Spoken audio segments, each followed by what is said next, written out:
नमस्कार किसान भाइयों, स्वागत है आपका आपके अपने YouTube चैनल खेती किसानी और बागवानी पर। किसान भाइयों, आज मैं आपको सम्मान निधि के विषय में जानकारी देने के लिए भेंट कराता हूं। हमारे TAC साहब हैं जो ब्लॉक में मोरना ब्लॉक में कृषि विभाग में कार्यरत हैं। वो आपको जो है इसकी पूरी विस्तृत जानकारी देंगे, किस किस प्रकार से आपको सम्मान निधि जो नहीं आ रही है, कुछ किसानों की रुक रही है, नहीं उसका लाभ ले पा रहे हैं, तो किस प्रकार से उसका लाभ लिया जाए, तो सभी चीज़ें आज आपको जो है शेयर करेंगे। नमस्कार वीरेंद्र जी।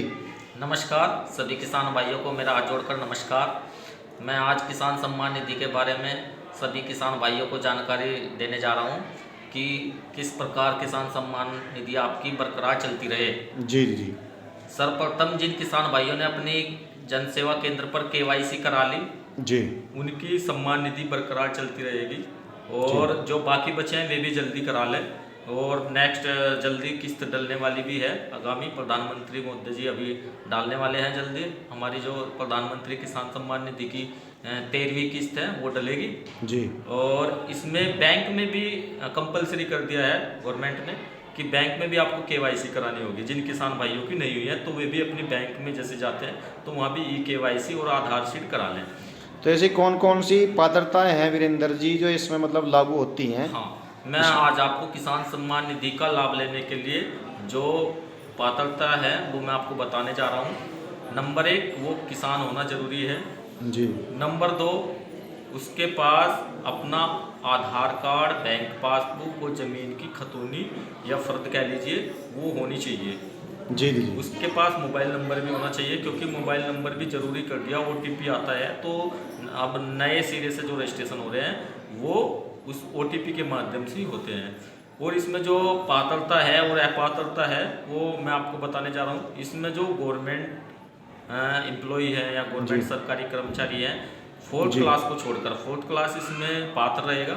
और अच्छा, 4th क्लास इसमें पात्र रहेगा जी? हाँ, जो चतुर्थ श्रेणी में आएगा वो जमीन भी है, किसान भी है, तो वो पात्र होगा, उसको किसान सम्मान निधि का लाभ मिलेगा। और नंबर 2, जो गवर्नमेंट सरकारी कर्मचारी है वो सब अपात्र रहेंगे 4th क्लास अच्छा को छोड़कर। नंबर 2, जो गवर्नमेंट को इनकम टैक्स दे रहा है, टैक्स पेड है, तो वो भी अपात्र रहेगा, वो भी किसान सम्मान निधि के लिए आवेदन न करे। यानी किसान भी है और मतलब टैक्स भी दे रहा है। हाँ, तो इसमें पात्र नहीं है, अपात्र है वो। बिल्कुल जी। और तीसरा ये है, मैं आपको एक और ख़ास बात बताने जा रहा हूँ। जो किसान एक्सपायर हो जाता है तो उसके परिवार में उसकी घरवाली या पत्नी के नाम ज़मीन आती है और बच्चों के नाम ज़मीन आती है, तो उस कंडीशन में आपको क्या करना है? उस कंडीशन में पत्नी को लाभ मिलेगा, और अगर बच्चे 18 वर्ष से ऊपर हैं उनके जी, तो वे भी लाभ के पात्र होंगे। अगर वे बच्चे नाबालिग हैं तो उनको लाभ नहीं मिलेगा। जब वे बालिग हो जाएंगे 18 वर्ष के बाद, उनके लिए भी नियम है कि आधार कार्ड, बैंक पासबुक और खतौनी उनके पास वो अपना रजिस्ट्रेशन करा लें जन सेवा केंद्र पर जाकर। ये क्या कारण हो रहा है वीरेंद्र जी के कुछ किसानों की पहले सम्मान निधि आ रही थी और अब रुक गई है? हाँ, उसके बारे में मैं आपको बताना चाहूँगा। उसके लिए गवर्नमेंट ने आधार सीड का ऑप्शन दिया है बैंक में। सपोज करो आपका जॉइंट अकाउंट था, किसान का, पति पत्नी का दोनों का जॉइंट अकाउंट था, तो उसमें ये बाउंडेशन कर दे कि अगर उसका अंगूठे से आधार सीड है तो उसको ही लाभ मिलेगा। अच्छा जी। यानी कि उसको KYC करानी होगी बैंक में भी और PM किसान सम्मान निधि की भी, और सिंगल खाता खुलवाना पड़ेगा। और ऐसे कौन से किसान हैं जो मतलब जैसे कि मतलब नई ज़मीन खरीदी है, हाँ, तो उसमें क्या क्या पात्रताएं हैं? अगर उसकी फरवरी 2019 से पहले की रजिस्ट्री है। अच्छा जी। फरवरी 2019 से पहले की उसकी ज़मीन है और उसको आज तक सम्मान निधि का लाभ नहीं मिला, तो वो अपना आवेदन डाल सकता है। उसके लिए 3 डॉक्यूमेंट है, आधार कार्ड, बैंक पासबुक और ज़मीन की खतौनी।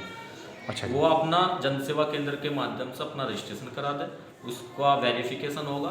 तहसील स्तर से लेखपाल महोदय इसकी जांच करेंगे कि इस पे ज़मीन फरवरी 2019 की पहले की है या नहीं है, तो उसको वेरिफिकेशन करने के बाद, वो बात करने के बाद अपनी रिपोर्ट लगा देगा। फिर हमारा कृषि विभाग उसको डन करके लखनऊ और केंद्र सरकार को भेज देगा। जी जी। उसके बाद मैं आपको बताना चाहूँगा, ये बहुत जो टिपिकल पॉइंट मैं बताने जा रहा हूँ, पति पत्नी के दोनों के पास ज़मीन है किसान के पास जी। वो कह रहा है कि भाई मैं तो दोनों हूँ, पति पत्नी है, किसान को लाभ मिल रहा है, दोनों किसान हैं। दोनों किसान हैं, तो उस कंडीशन में भी पति या पत्नी में से एक को ही लाभ मिलेगा। यानी वे अपने आप में समझौता कर सकते हैं भाई। हाँ, वो उसके ऊपर निर्भर है कि वो पति को कराना चाहते हैं पति का रजिस्ट्रेशन या पत्नी का। अच्छा जी। हाँ। यानी दोनों को लाभ नहीं मिल पाएगा उसका, बिल्कुल नहीं। एक को ही लाभ मिलेगा, कोई लाभ मिलेगा, वो कोई सा भी ले सकता है उसमें। बिल्कुल बिल्कुल। और इसमें सरकारी नौकरी हो गई, टैक्स पेड हो गए और पति पत्नी में से एक को मिलेगा लाभ। और नए जो रजिस्ट्रेशन वाले हैं ज़मीन वाले, हाँ, वो अपना रजिस्ट्रेशन करा दें। ठीक है। जन सेवा केंद्र के माध्यम से होंगे। अब ब्लॉक के माध्यम से वो जो साइट थी वो बंद कर दी गई। गांव की सुविधा, हर गांव में जन सेवा केंद्र है, तो वो आप वहीं कराएं। और मैं, अगर आपको हो तो मैं 2 मिनट जैविक खेती पे बोलना चाहता हूँ। बहुत बढ़िया जी। कोई और भी जानकारी अगर मान लिया जो है खेती के विषय में जानकारी दे सकते हैं। और जैविक खेती का तो मतलब जो है ये युग आने वाला है, क्योंकि धीरे धीरे मतलब जो है हमारी पीढ़ी बीमारी की तरफ जा रही है, बहुत असाध्य बीमारियां आ रही हैं। तो आप वो जानकारी दें तो बहुत आपका जो है बहुत बहुत धन्यवाद होगा।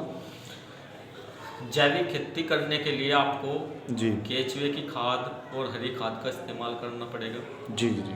क्योंकि आजकल रासायनिक खेती ज़्यादा हो रही है। पुराने जो समय में खेती होती थी उस टाइम पे गहरी जुताई भी होती थी। अब ऐसे ऐसे यंत्र आ गए, रोटावेटर, किसान भूमि गन्ना इधर काटता है, अगले दिन गेहूँ बो देता है। क्या ऐसा नहीं है वरुण जी? बिल्कुल है जी, क्योंकि जो है बिल्कुल परती छोड़ा नहीं जा रहा ज़मीन को।